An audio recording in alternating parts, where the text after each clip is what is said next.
Hi friends, मैं हूं आपका दोस्त एम संतोष। दोस्तों, कहते हैं कि माँ बाप के अलावा एक बच्चा जो अपना सबसे ज़्यादा टाइम बिताता है वो होते हैं उसके दादा दादी, उसके ग्रैंड पेरेंट्स। मैंने भी अपना बहुत सारा टाइम उन्हीं के साथ बिताया।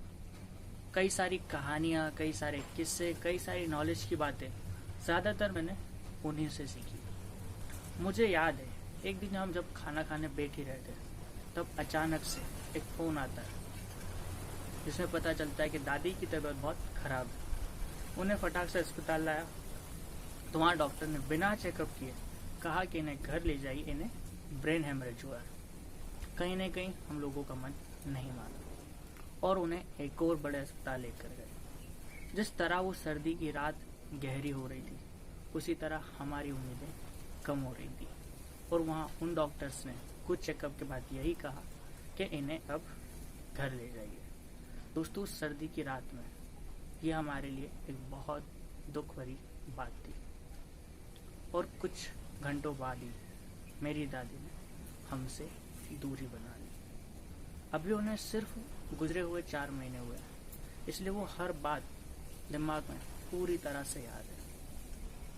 कहते हैं एक बच्चा अपना जो ज़्यादातर चीज़ें सीखता है वो अपने दादा दादी से ही सीखता है। मुझे याद है, जब भी मैं कभी उनसे मिलने जाया करता था तब वो गांव के अंदर जितने भी अलग अलग तरह के फल होती थी वो मेरे लिए लाती थी, अलग अलग पकवान बनाती थी।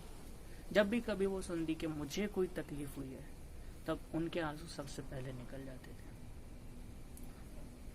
इस वीडियो के अंदर वो सारी चीज़ें, वो सारी बातें बताना तो पॉसिबल नहीं है, लेकिन हाँ, मेरी दादी के साथ मेरा वक्त बहुत अच्छा हुआ।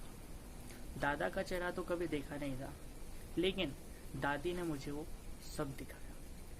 इसलिए मैं अपनी दादी को जब भी किसी एक ऐसे इंसान को देखता हूँ, ऐसे किसी वृद्ध इंसान को देखता हूँ, तो मुझे अपनी दादी हमेशा याद आती है। और ऐसा माना जाता है कि माँ बाप जिस तरह का व्यवहार अपने माँ बाप से करते हैं उसी तरह उनके बच्चे उनके माँ बाप से व्यवहार करते हैं। तो फ्रेंड्स, मेरी रिक्वेस्ट आप सभी से यही रहेगी कि अपने पेरेंट्स के साथ अच्छे से व्यवहार करें। With this word, I am Santosh Soni.